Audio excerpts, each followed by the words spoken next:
Okay, here we are live. Well, guess what? I found Amber. It was totally my fault. There was a time zone misconnection. So here we are. The important thing is that here we are. And do me a favor, if you're live, down below, just hashtag live or hashtag replay. Tell us where you're from. You know that I'm from Mexico and Amber is from Southern California, right, Amber? Right. Yep. Amber, say hello to everybody. Hello, everybody. And yeah, I would say it's my fault, not your fault. We just had a time zone mix up. So sorry about that. That's okay. But the easy thing is that you can get on live anytime. So that's not a problem. So I just want to explain to my audience that you and I met online. Yeah. And that happens quite a lot. I used to always hear people who were married, and I would ask them, how'd you meet? And they'd say, oh, online. And I'm going, oh my God, how do you meet somebody online and marry them? But that's what's happening with relationships. You're building relationships continually online today. And there's going to be a time where, that's the way it's going to be. So now, I'm online. I've met all my boyfriends online. Oh, have you really? Well, you know what? I'm 75 and I'm thinking of doing it. So I may join, but I'm afraid. So Well, that's another. We'll have to talk about that offline. Okay. I'll help you. Oh, I know, because were you not a coach for relationship for dating? Yeah, and I still am. I still do a little bit of work for a dating coach. His name's Adam LaDolce, and I do coach his clients in his forum. Uh-huh. Yep. Oh, that is so cool. Well, anyway, I wanted to, I know that we met through with Doug Boughton. We have the same mentor, and I've been with Doug for about 2 years. When did you come in contact with Doug? I met him about a year and a half ago. Okay. And you were looking for a mentor at the time, or? No, actually, funny story is that I was on a date from somebody that I met online on Facebook dating. And on the date, he kept talking about Doug. How funny is that? And he kept saying, you got to join this guy Doug's Facebook group. He teaches these funnels. And then the second date, he still kept talking about it. So I said, okay, fine, I'll join his Facebook group. And that was our last date. So that was your last date, and that was the beginning of you getting to know Doug. Yeah. And who's come into your life and has made it better. I know for a fact that that's true. Now, you are an entrepreneur, a self-employed person, but you had a life before that. Can you kind of go back in time and tell us a little bit about your background? Sure. As much as you want to tell us. Sure. Thanks, Lucy. You're such a great interviewer. You're so fun and lively. So I used to be in pharmaceutical sales. I was in pharma for 10 years. Wow. And I had, when I first started, I had one child. And then by the time, the years went on, I had 3 kids. And it just became more and more demanding trying to work full time and having my children. And I had started to dabble in a business online and starting to have some success because I didn't have the time to do home parties and all these other businesses where you had to be out of the house, going to events or things. I just couldn't do that. But when online started to happen and I gave it a little try, I started having some success. I was like, I could do this. I could do this in my pockets of time, during my lunch break, out, while I'm sitting in a doctor's office waiting for them. And that was my beginning of online. And then I started to really desire to do it. I wished I could make that full-time income, but that seemed really difficult. And for years and years, I was chipping away at this. I almost gave up a million times, but I kept thinking, the truth is I've been with this company about 10 years or 8 years. I'm like, if I keep doing this business, I'm going to keep getting the same results that I've always gotten. Right. And it's like the day I quit, my income is cut off. Wow. You have to think about that. Yeah. And I didn't have a pension or anything like that, which most companies don't anymore. And so I thought, but if I keep building at this, even though it's hard, even though, I'm not a 6-figure earner yet, like I will have something and I'm building something for my future. And so that was what kept me going through all the hard time. And then I ended up switching companies, and that company was the one where I finally made enough money to quit my job and be home. So I've been home now almost 5 years full time. Oh, wow. Now I know, I'm new. I'm pretty new to digital marketing and online, being online anyway, because it's a new career for me. I started this after I retired, but I have dreams and I have goals, and one of them is to travel the whole world, and not only that, but to travel first class. So I thought, okay, well, I've got to make some money, and so that's why I got into the online business. But you, as I understand, were into sales, and I know it's repeated over and over. There is no business unless there are sales. So you have a good foundation in selling, right? In sales and marketing, Right. Yeah. Because if I look at your kind of CV, you were the 10% top this, you were in the president club, you're in this, you're always in, so you're a high achiever, and sales is really what your expertise is, isn't it? It is. But I think of sales as like a relationship, and I think of it as almost like a consultant. I think there's a difference between like salespeople. Like when you hear salespeople, it's very like sleazy, and you think about this bad experience where someone's trying to put something on you that you don't want. Like that's a sleazy salesperson. But truth is that people hate to be sold, but they love to buy. Exactly. You love to buy, right? And it's not the what, it's the who. Dean Graziosi is the guru of marketing, and he says, if you're not selling, you are doing people an injustice, because you have a message, you have a product, you have a service that somebody needs. And you should not be thinking that selling is a bad thing. Selling is a good thing, because you are bringing, to people what they need. And you're right. They need something and they want something, but it's not the what, it's the who. And it's all in the building of relationships. Really. That's what I'm learning. Absolutely. And I would say also that, there's this sort of like, a lot of people say that they're like afraid to be salesy, and they're afraid, what usually that means is like they're afraid of what people think of them. Right? Exactly. It usually comes from a place of like worrying about their self-preservation. Whereas when you're thinking about offering value, like if somebody tells me that they have all of these problems and I offer a solution to them, that is selling, but really it's consulting, and it's offering them a solution to their problem that could change their life or something. Yeah, and exactly. And you're doing them a disservice if you're not bringing this forth to them. Yes, maybe they'll never find out about it from anyone else. Maybe you're the chosen messenger. Exactly. It's really very important. So you went. You're a coach. You're definitely a mom, and so you're a coach. Would you call yourself a digital marketer at this point, and also a network marketer, right? Right.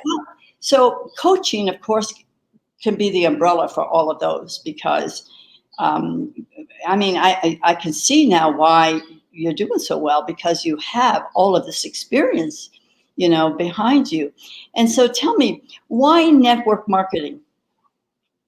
Well, I guess with my background in pharmaceuticals, I had started dabbling in selling some supplements, and I really was passionate about that health and wellness side. And the truth is, being from pharmaceuticals made me kind of see the ugly side of things, where I saw people addicted to these drugs that weren't really making them well.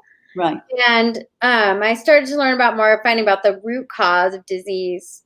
And so I had you talk about manifesting things. I had thought it would be so cool if I could find a product that was medical grade, that could even be almost like a pharmaceutical sold to doctors, right, but build a residual income with it.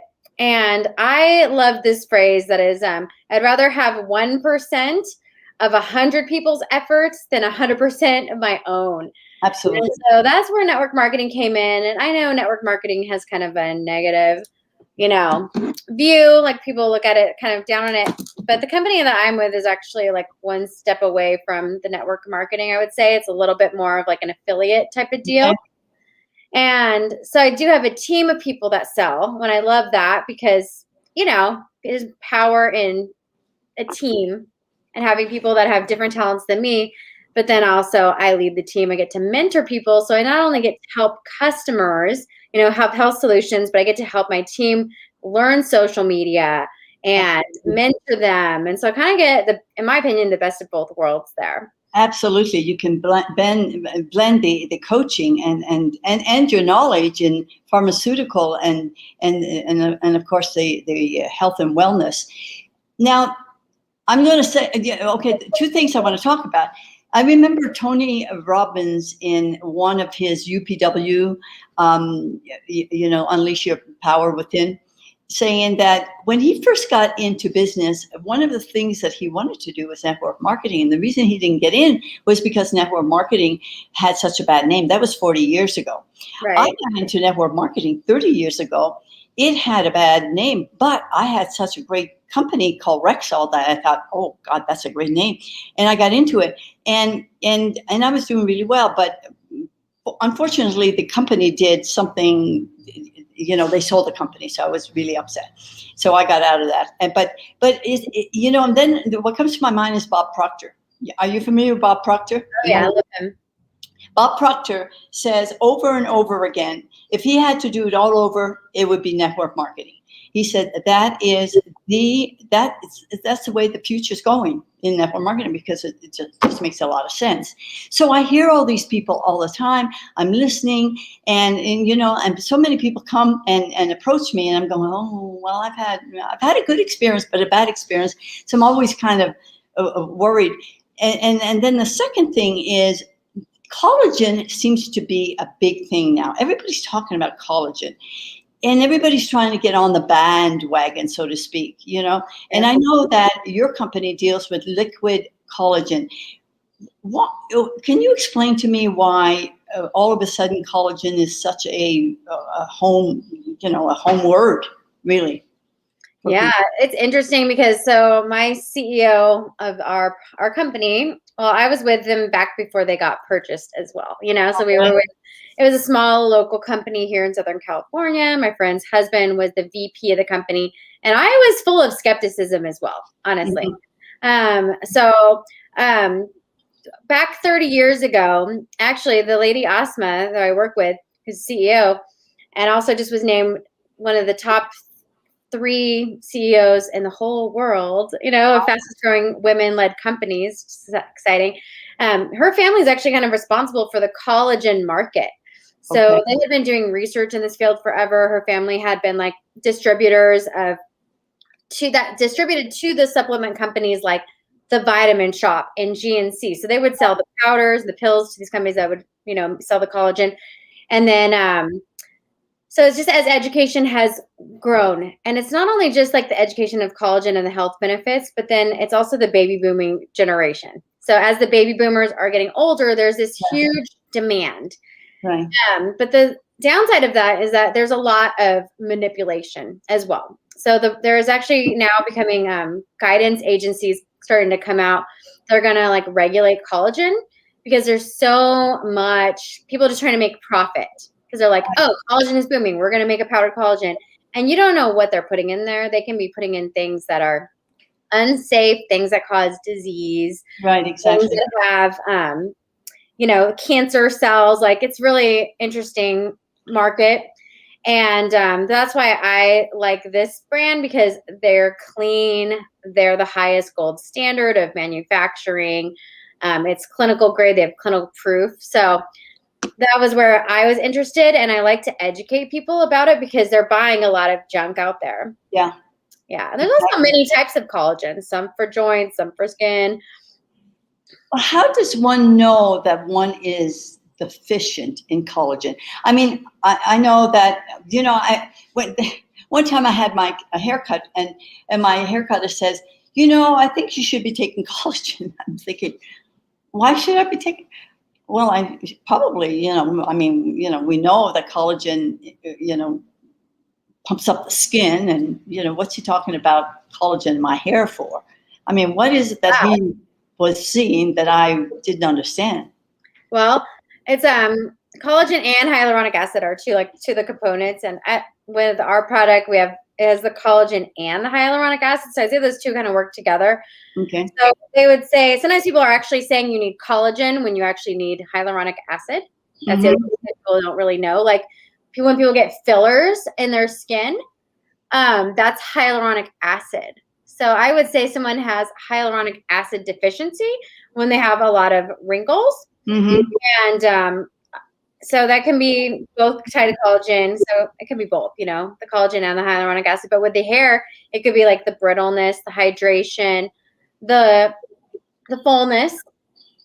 Yeah, and especially if you dye your hair, and you've dyed your hair for a long time, I'm sure that has something to do with it. Yeah, when I started, my hair was so dry. Like I have a picture of myself, like right before I was on this hike. I have a picture of my hair before I started the collagen, maybe a month before, and it was so dry. You could see how dry it was just in this picture. And I just remember like 6 months later of using the collagen, like the difference was just night and day.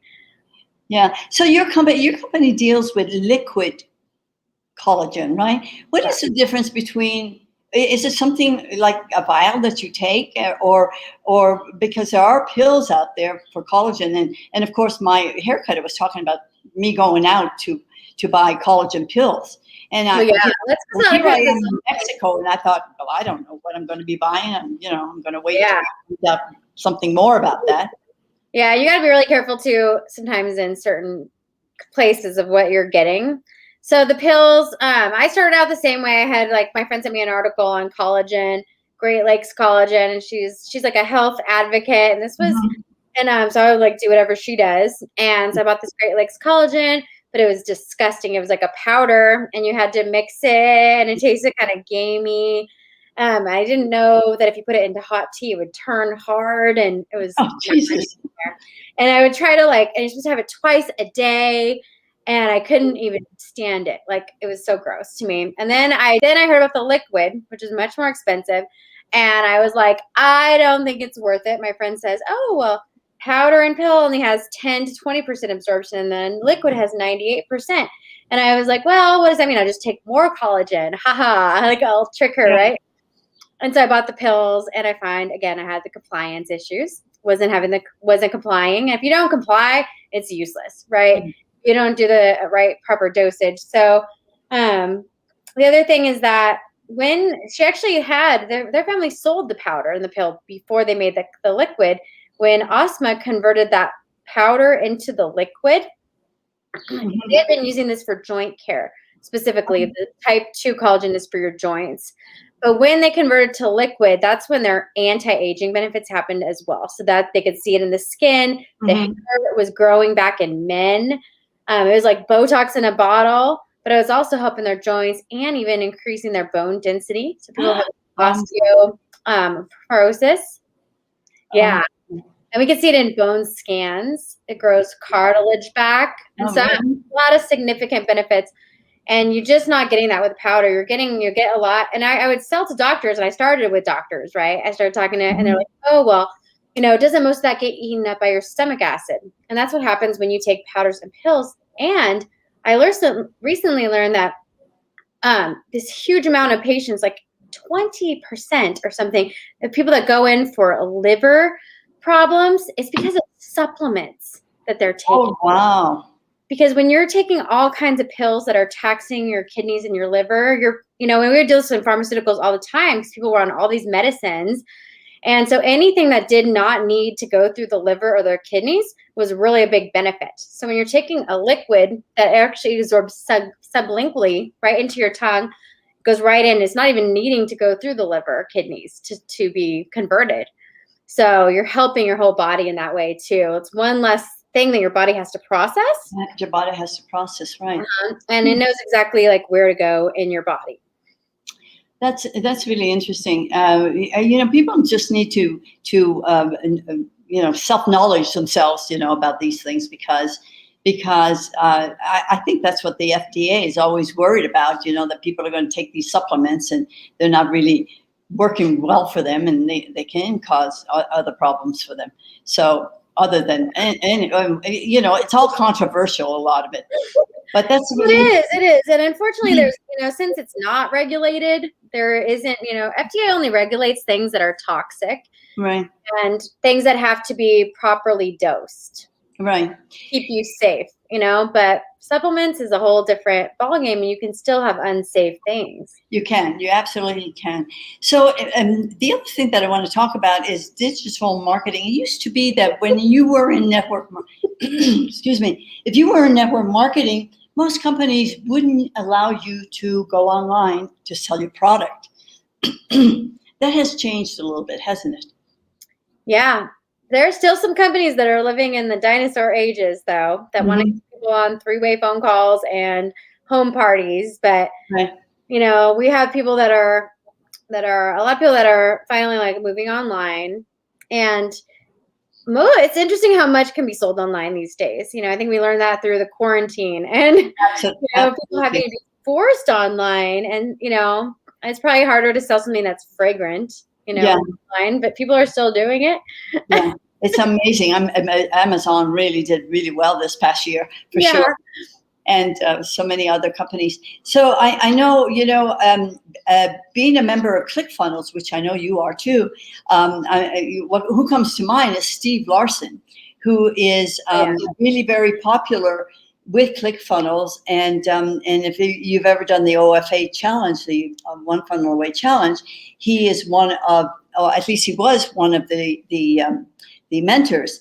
But, you know, he actually, with ClickFunnels, he became a multimillionaire with his network marketing company. Yeah. So, and I know that you've reached your six-figure income. You know, how do you do that? Well, I mean, how do you do that? That's like, that's a big question. I mean, let's take one step at a time. I mean, you know, I look at him. It's funny. Doug and I looked up we looked up Steve Larson, and we found his ClickFunnels page for his network marketing company. Right. And it looks like what he's done is created like a really great duplication system for onboarding. And that's the thing that I want to work with Doug on. I don't know if he's watching this, but but basically for me, it's been, I mean, I think there's a lot of things that come to mind. I do think that there is like a window of opportunity with companies, because I was with one company who was, you know, I hate to say like a company is saturated, but there really are opportunities that are easier than others. Right. And there are companies that are saturated, you know, and there is like a line that you see, it's called like, what is it called? The SCurve. It's called an SCurve. It shows that most of the people that make $1 billion in a company, they joined on that early path before the company hit the $1 billion. Right. So joining a company in that momentum phase, like right before that momentum hits, where they're going to go straight line up, which that's where my company is at right now. You know, the great thing is it can make someone that's not even that talented look better than they are. Whereas if you're in a company that's already past that momentum phase, you can look worse than you actually are, because it's just so difficult. Yeah, I see. You know, granted, if you stay long, I do believe if you stick around with a company long enough, you'll become the person everyone goes to for that company. Yeah. But it just can be harder. So for us, it was like having a product where it's going real. We get a lot of retail sales. Like nowadays, what's happening is the FTC has changed a lot of regulation on network marketing companies. And a lot of it used to be a lot of self-consumption. And that's where the negative images came in. Yes. You know, join my business, get a discount, give me your social security to get a discount. Nobody wants that. Things had to change. And our companies led the change in that. So we're like, I pay a retail price, same as my customers, you know, but I get paid on it. If they want to, you know, sell it, they can get paid on it. They can earn some free product credit, but as a customer, they can just share the product if they want a discount with their friends. So a little bit different. So I think having a model, you know, to make six figures, you got to have a model that is based around customers. You have to have a real business. So that's huge for having the six-figure income. The other thing is tap rooting. So helping people have success right away. So first of all, getting them into action rather than like getting them into training mode. So what happens, most people start their reps off with, oh, watch all these videos, you know, and join all these groups and da-da-da. And then they're like, I'm so overwhelmed. But if you just give them some assignments to get started so they can just start having some quick wins before they get inundated with all this training, having a community, having a team that they feel a part of. And then, what we call taprooting is basically when we actually start from the bottom and work our way up, in my organization. So trying to help those people that are maybe they signed up under somebody who's under somebody who's under somebody who's under somebody, and finding those people that are actually working and trying and lifting them up, noticing those people really down below. And this was something my upline helped me learn how to do, was to not just pay attention to my frontline people, the people I sign up, but just really going down into other people's networks. Because my dream is to recruit someone that has a much better network than me. Right? It doesn't have to be all on me. Right. And I can find, yesterday, actually, one of my team members recruited this influencer, and I don't know her, but she knows her. So now, so she introduced me to her. Now I'm helping her, with what to post. And now, boom, this girl made 5 sales, overnight. Wow. But I didn't have to go and try to build a relationship with her and, it's if you can just work with your friends and be even if they don't want to do your business, hey, who do you know that might be? Who do you know that promotes products? Can you introduce me to them? So it's all businesses, it's who you know. It's, it's really interesting because I see that online business is really coming up to be just person-to-person business, except you're online. Yeah. And it didn't used to be that way, but that's what it's becoming, because it's all about relationships. It's all about sales. It's all about who you are, and not really what you're selling. They trust you, and so if you tell them that this collagen is good, they know, they trust you. You've done your work, and they're open to taking the product. So when you have the right intentions and not, we call it don't ever have, we always say avoid having commission breath. Yeah. Everyone can smell it. Yeah, right. But when you really care about people, when you're really oh my gosh, you have arthritis, how, here's some patients that had arthritis that are doing better now. That is helping. That is serving. Absolutely. Exactly. And if you can bring that help to people, then it's nothing but gratitude. So that's a win-win situation. I have these weekly interviews, mostly on Thursday, and I do this because I'm like you. I have a mission to help women, especially women over 60 who are thinking of retiring, and who are looking at their portfolio and going, oh my God, I've got another 25, 30 years. I don't think I'm going to make it. I'm not going to have the life that I want. So, a lot of them are going to be looking online to start a business. And of course, most people my age, or me 10 years ago, would think, well, where do I start and who do I trust, So what would you say to that person, who wants to start that online business and doesn't know who to trust and whatnot? Because obviously the people that I've been interviewing are in different walks, they're from different walks of life, and they're in different online businesses. A lot of them are coaches, some of them are network marketers, some of them are digital marketers. So there's a variety of businesses you can get into, different niches, Yeah. So what would you say to somebody who maybe was, maybe your mother, if she wanted to get into business? What would you say to her? Well, I want to start an online business. Of course, you have a business, and so you would help her. But yeah, I think the important thing is working with a good mentor, because I learned that the hard way. I did too. The real reason why my first couple of network marketing things failed is because I had a new mentor who didn't know what they were doing either. Right. And I was that new mentor for a while, right? And I know when I wanted to level up and make 6 figures, I was I'm gonna sign up with somebody who knows what they're doing this time. Exactly. And that really made a world of difference. So I do say working with somebody that is going to support you, someone that's doing what you want to be doing, and definitely having that having that relationship, finding that person you click with as well, I think is important. Exactly. Like some people you just don't click with them, and it's fine. Don't work with that person. Find someone like-minded.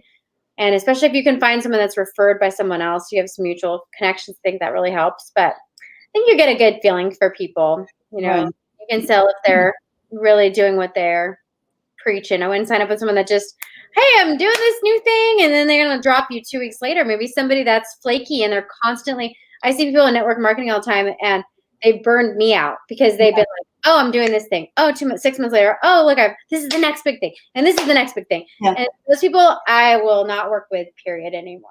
Yeah, exactly. So good mentoring then is an important feature. Look for somebody who has your good intentions to serve you, to help you out.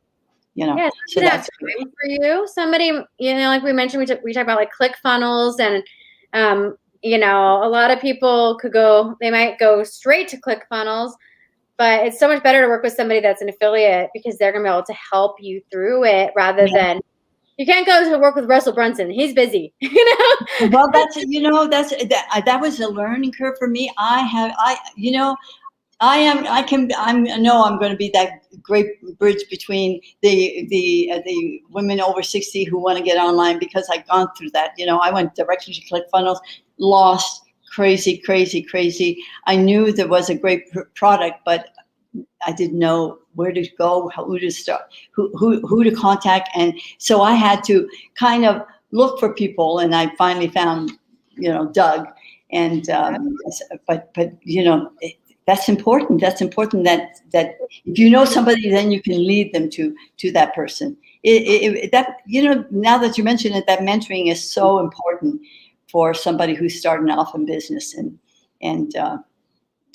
especially for the older generation. It makes it go a lot faster. Yeah. So, Amber, if somebody wants to touch base with you, down below, I have on this the ticker here that says, do so by contacting the Facebook group attractwithamber.com. Is that how they would do that? Okay, great. Yep, that goes straight to my Facebook group, or you're welcome to connect me on Facebook also. Okay, great. Okay, well then I won't take any more of your time because I know how busy you are. Thank you for this time. I'm very honored that you took the time to be with us today, and good luck with your business, and we'll be in touch for sure. Thanks, Lucy. I appreciate you featuring me today. Really great. Okay. Okay. We're in good hands here with Lucy. Thank you. And if you haven't joined the new free 5-day challenge with Tony Robbins, that's coming up May 11 and 12, do so. Go to my Facebook group and get the link from there. Okay, goodbye, everybody, and we'll see you next week with an awesome new interview. Bye until then.